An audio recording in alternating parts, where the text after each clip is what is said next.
Hello and welcome to the Bristly Stranger. Today we're having a look at Battle Brothers. Now I have sank quite a few hours into this game. It was one of those games, it popped up, I liked the look of it, thought, why not give it a go? And many hours later I realised I'm still no good at it. We're playing with two of the DLCs. We've got the Lindworm DLC, that was free I think to everybody that bought the game. That adds a few more beasties in, and we're playing with Beasts and Exploration. Again, this adds a load of critters to the game, but also adds a new crafting mechanic. The crafting means that the loot dropped by monsters, rather than just being worth gold, can now be used to build special items in the game. There is an extensive list of all different things. I have no idea what's needed for what, but as you unlock the recipes, it does remember it as you're going forward. So this is a turn-based tactics game. We can have a squad of up to 12 guys. We micromanage their skills and equipment. We can pretty much give them whatever we want. Let's go into a new game and have a look what we can expect.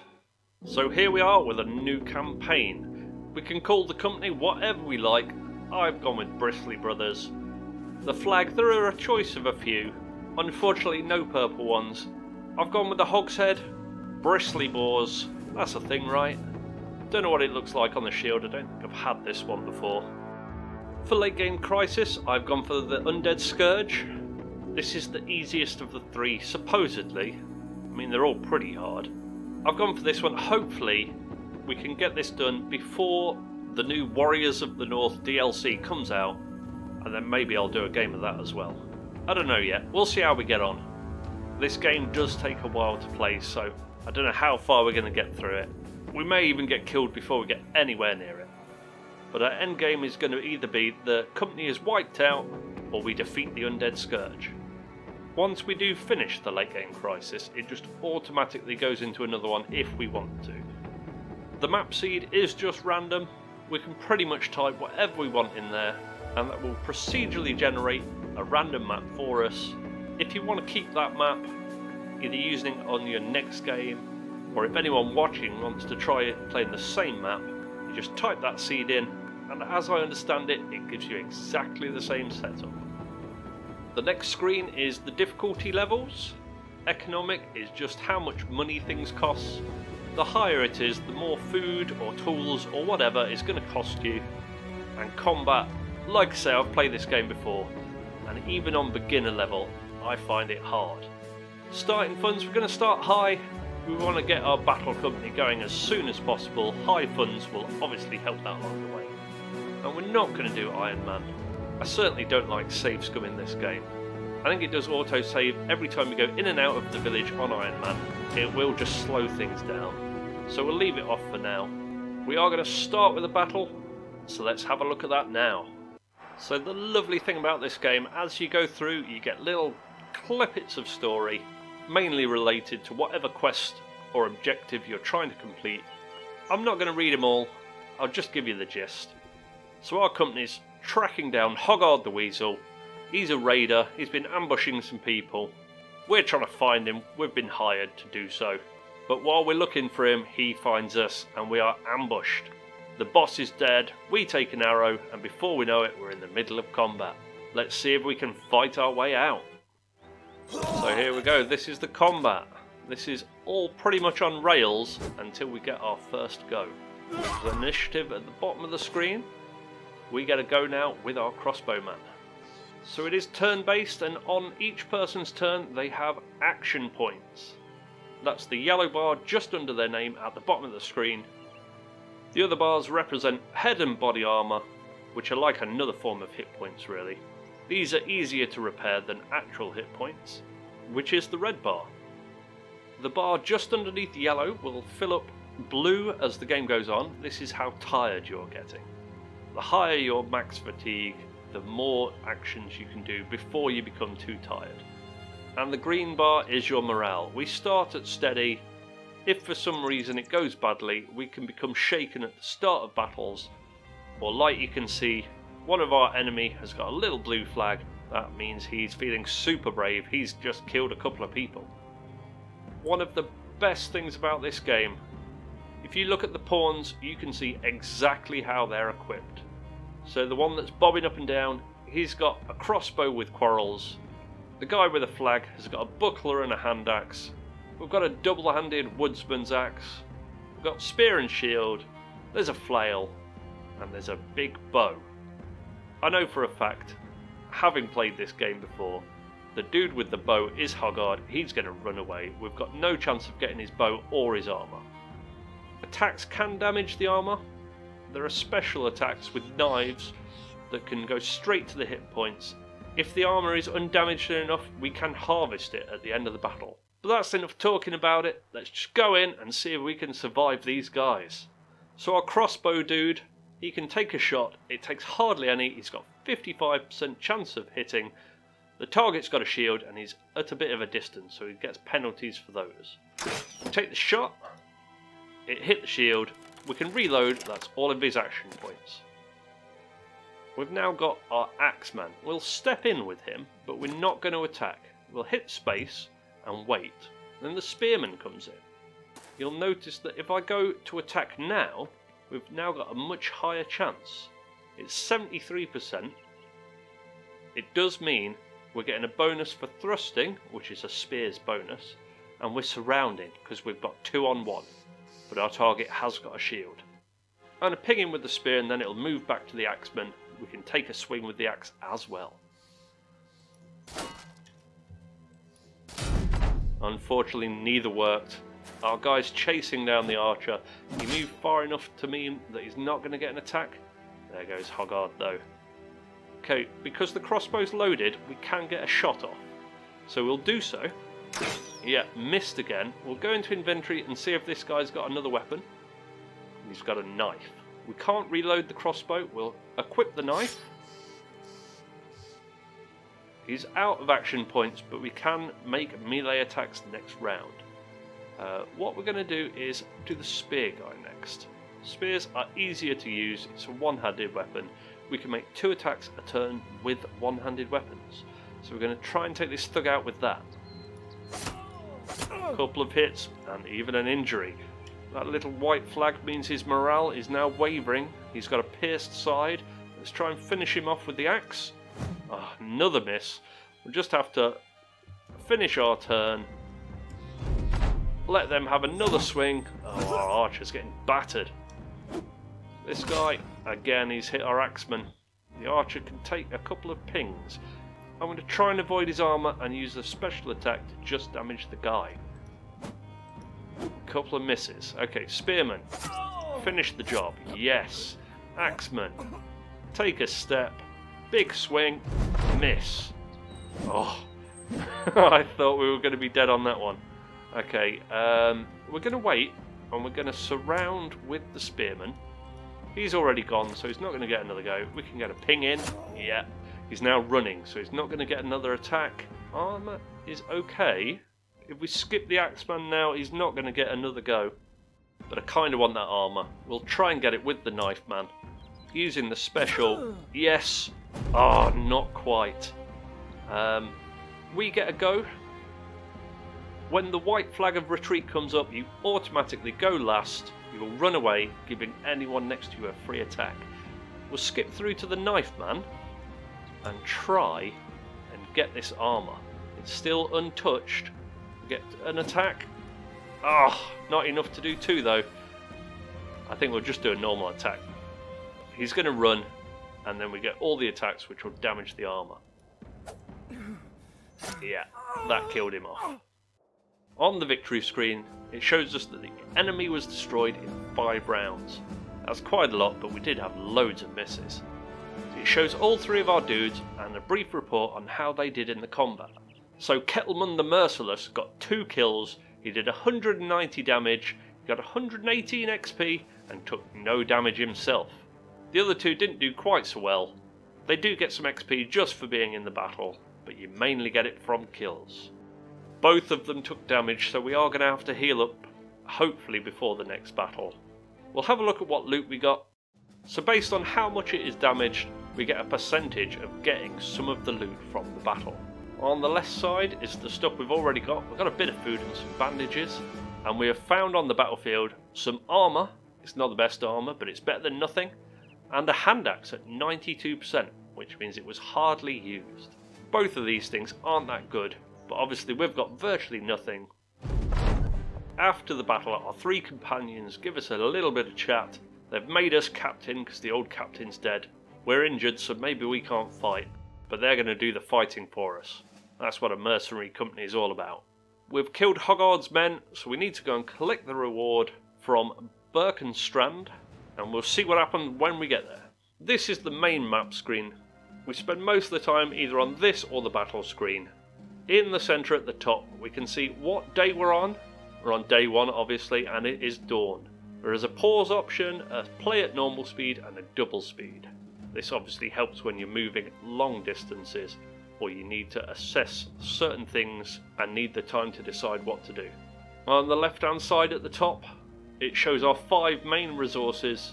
We've got gold crowns, we've got food, we've got tools, we've got ammunition, and we've got medical supplies. The little cup under that shows whatever renowned objective we're going for. We start with none. These little tasks give you certain benefits to the company and unlock higher paying jobs. On the right hand side, the little man's face with the 3 out of 20 is our warband screen. We can go in there to manage our dudes. All of the other buttons are for various things, either centering on you or camping, but we'll have a look at them as and when they turn up. Underneath that we've got our current objectives, which is just return to Berkenstrand and get paid. Berkenstrand is quite close. It's got that little gold objective marker on, so that's where we're heading. I'm going to unpause the game and we'll just head there. So as we get to Berkenstrand, we'll get a bit more of the story. The merchant asks if we've killed Hoggard. We say we killed his men and we want to get paid. He's definitely paying us the 400 crowns and then asks us if we want to go after Hoggard. This is a bit of a tutorial mission. It's a good way of getting experience with our guys and a bit of extra loot. We're going after Hoggard. The merchant's basically given us a bit of time to rebuild our company, get a few supplies and weapons together before we go after Hoggard. Okay, so we've moved into Berkenstrand now. It's a small fishing village. It's made up of a few huts. This is what a lot of the small towns look like. It's got a boat that can fast travel us to elsewhere on the map. It's got a market. I think everywhere has a market. And it's got a small group of people looking for mercenary work. We'll look at the people first and see if we're lucky enough to get any good ones. So the dudes here aren't very great. We've got a couple of fishermen, we've got a vagabond, we've got a tailor, and we've got a beggar. The good thing about these dudes, they're quite cheap. The fishermen seem a little bit expensive, but we might take one of them. I think I'm going to take the beggar and the vagabond just to build up our numbers. We will get a little bit of gear on them. We're basically paying for their level and their gear. So the first number with Ulf, 250 gold, is how much it costs to hire him, and the next number is how much it costs to retain him in our band. I'm going to have Ulf, Eric and Hartbert, and then we'll have a look in the market to see what's there. In the marketplace there's not a lot here. There's a spear and shield that I'm going to take. They're pretty cheap. On the items they will have a price. So for instance a shield is about 100 gold crowns base value. In this market a brand new undamaged shield is costing 104. The markup on weapons is quite considerable. So 104 for a good shield is pretty good. I'm going to take the shield and spear and then we'll look at the quest and see what the next part of it is. So we're back on the main map. The objectives on the right have updated. We've got to visit Erlach to the west. The names in this game are fantastic and I'm probably going to pronounce them in many different ways, but you'll have to excuse that. We've got to head to Erlach. We've got to buy some weapons and armour for our men. And you know what? I might even get a few more men. 6 doesn't seem that good. We can have a maximum of 12 in our party at any one time. I'm going to zoom out and we'll see how far we've got to go. So we've zoomed out to look at the entire map. If we were doing the war campaign, a war against Hageland wouldn't be too bad, because it looks like they've only got one settlement. They might have another one hidden under objectives. This campaign is war against the undead, so at least we won't be making enemies of any of these cities. Well, I say we won't, it might happen. Each map is random, the foggy areas are covered with the fog of war, It will reveal as we move over them. We'll head to Erlach, we'll do it on fast forward, and we'll see if we get anything on the way there. So I've zoomed in, I've centered the camera on us. We can go on fast forward as well.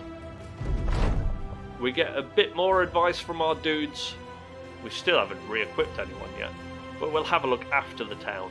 We're being told never underestimate the worth of a good tavern, buying a round of drinks to raise your morale. We'll move on, we'll see what's at this town. Okay, so here we are at Erlach. It's slightly bigger. It has got a tavern just on the right. It's also got a Fletcher. That's a shop just for ranged weapons. We can sometimes find legendary weapons, but I'm not going to look. It'll only make me sad because we've not got enough money. There's a bigger group of people here, and there is also a market. In the top left there is also a quest. It's greyed out at the minute because we're already doing a quest. But that's good to know. We could possibly come back here and do that quest after we defeat Hoggard. Let's look at the dudes first though. Okay, there's quite a few guys here. At the bottom of the list we've got Siegfried the monk and Heinrich, who is a caravan guard. And both of these two dudes are pretty good. Monks have higher resolve than most people, so make really good bannermen. And as we play through, you do get certain stories that open up depending on the dudes in your group. And the caravan guard gives us access to carrying more gear. So at the minute we can carry 99 different things. I think through certain story branches he does unlock more. We can upgrade it in other ways as well. But I'm going to take Siegfried, Heinrich, and I think I'm even going to take Einar the rat catcher and Goswin the butcher. That is going to use a big chunk of our money, but then we'll look at what equipment's available for them. So we went to the market, we bought a few different items. There wasn't a lot to choose from. We've only left a mace behind, plus a few little daggers and things. We had to buy an expensive spear, which might be a waste.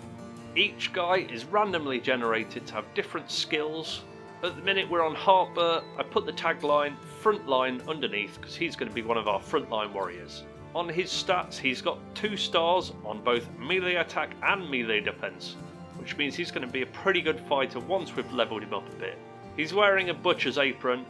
This was actually our beggar though, which just goes to show that good warriors can come from anywhere. He is irrational, so his morale can swing up and down depending on what's happening, just on the whims of how he's feeling. The droopy flower means he's ailing, so if he is affected by poison it'll last longer. The little face just means he's in fairly good spirits. Most of them will have that because they've just been recruited by a mercenary company. The 3 that haven't are our 3 companions, and they've obviously just lost their mates. The last little circle there with 2 hands is double grip. It means he's using a one-handed weapon in 2 hands. It'll be just as quick as a normal one-handed weapon using the same action points, except it will do a slight amount more damage. We'll go through quickly of all of our guys and I'll just show you what each of them have got. We've got Kettleman the Merciless. His stats are in weird places. He's got 2 star on health, fatigue and morale. He might even be a good bannerman later on. He's got good eyesight, unfortunately his missile skill's not very good and he's a bit of a pessimist. The fist bumping symbol just means he's a companion, and the only way you can get a companion is by starting a new game. He's got spear and shield now. His stats aren't great, but I'll try and whiz through the others a little bit quicker. Ulfa, he's also another one of our frontliners.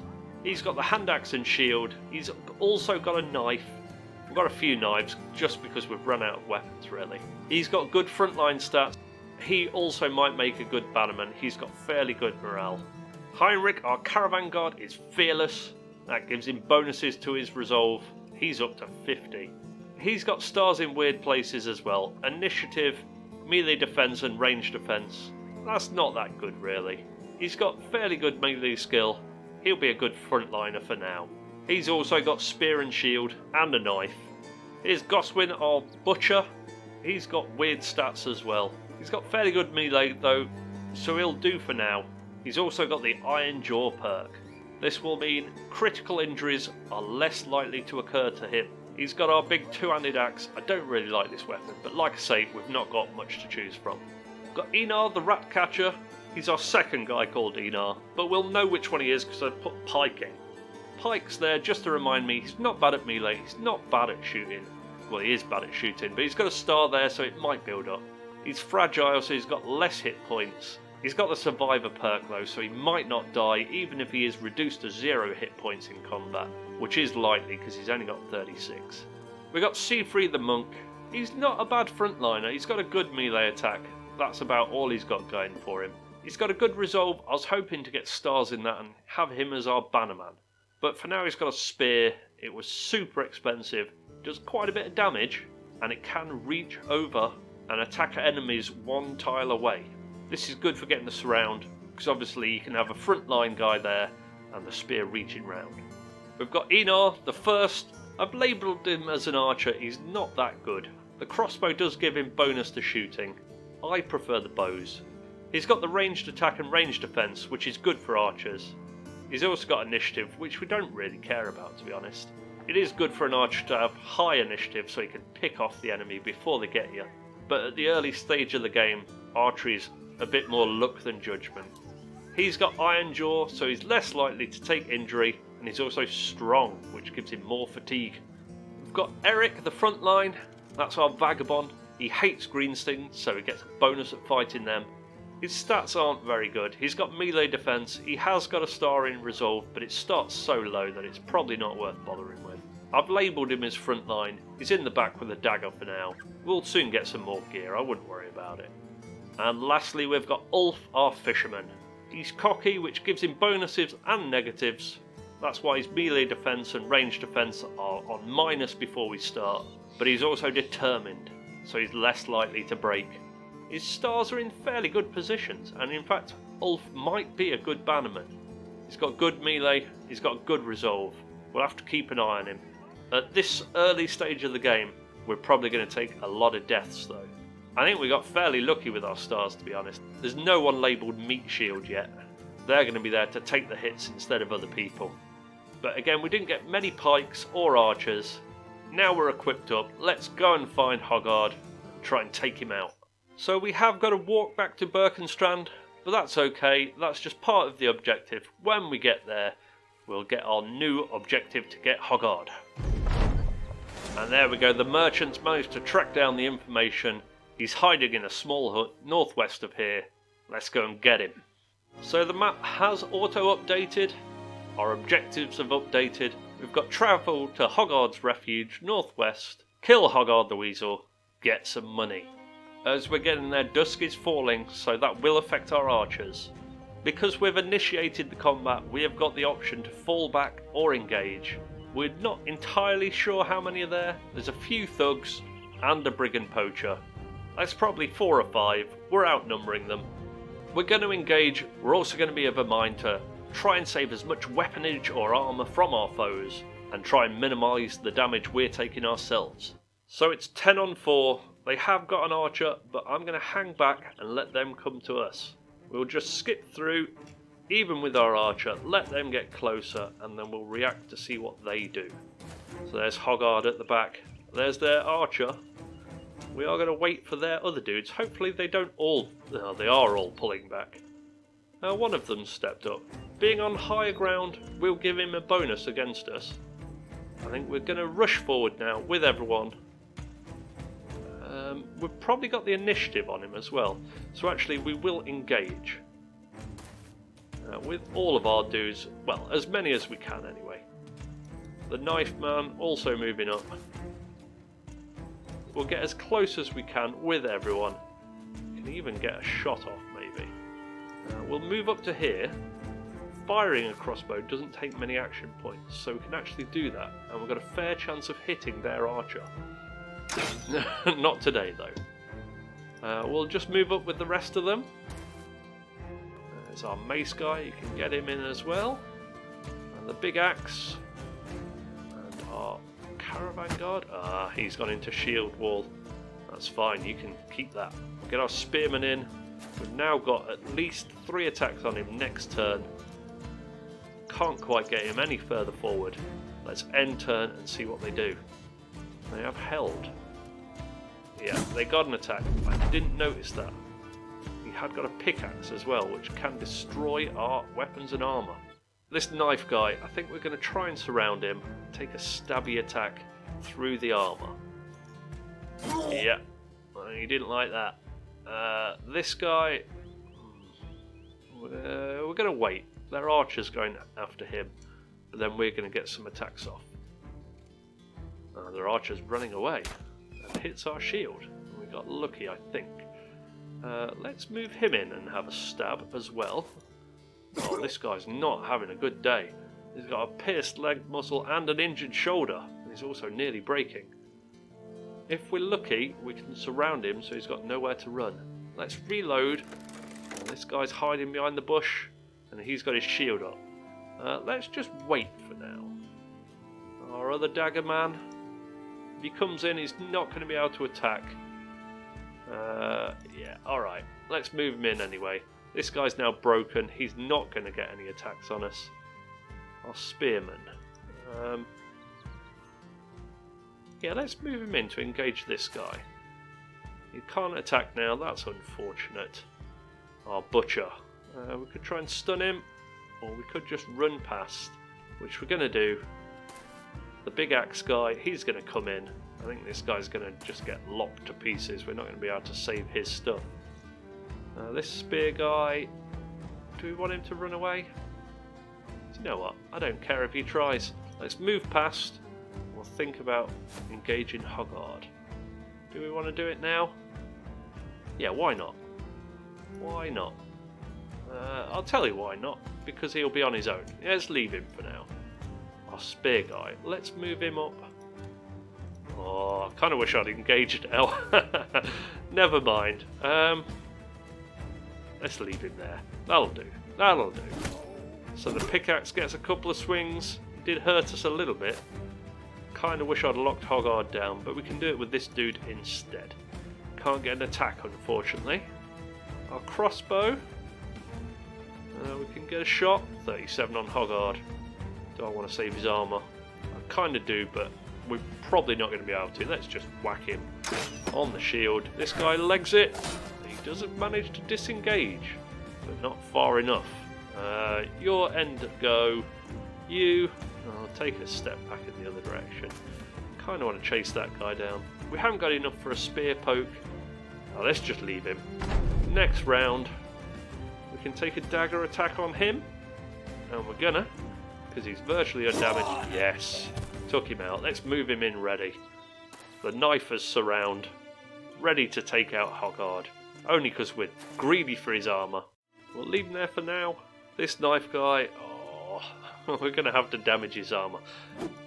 No, we missed. Oh, let's just bash him up. Yeah, he's having a bad day. And he's dead. Let's send... Oh, the spear guy's just out of range. We're going to have to send the hand spear. Let's just attack Hoggard.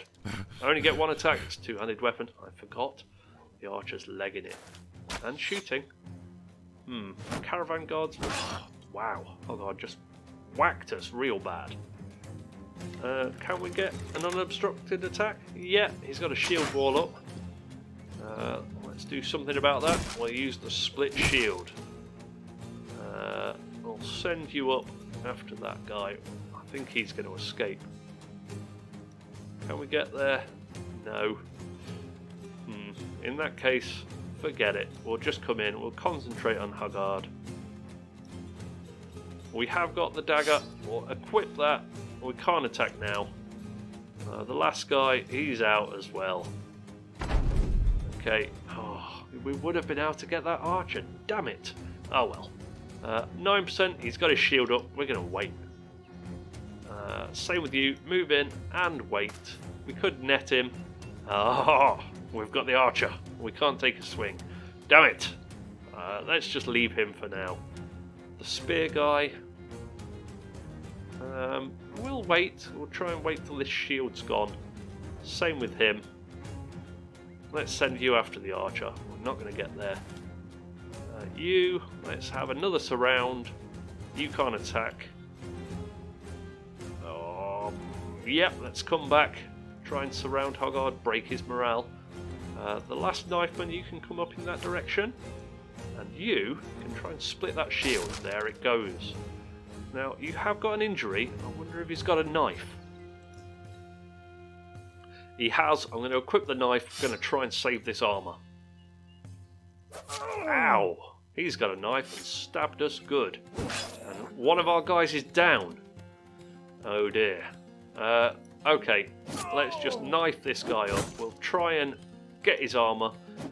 Oh my god.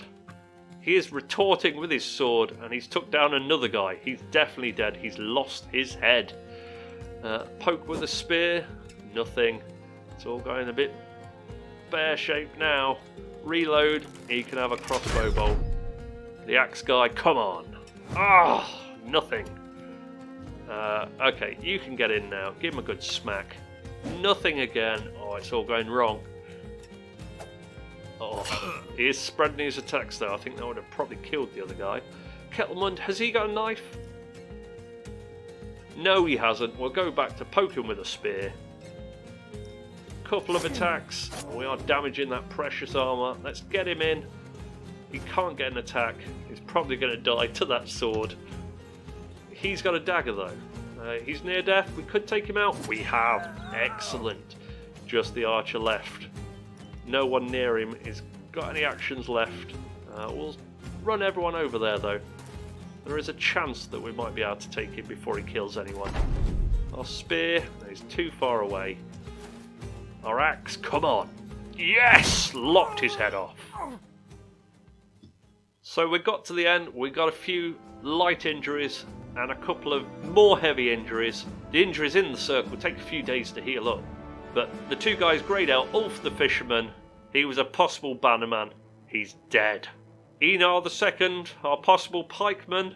He's dead. He hasn't even got a head. Enar did get a kill as well. That was a waste of XP. As a slight bonus on the equipment screen, we've got a helmet that's not good but not bad. We've got some half decent armour and two other alright armour. Better than what we've got certainly. The pickaxes I don't like, but they're certainly better than the knives that we've got at the minute.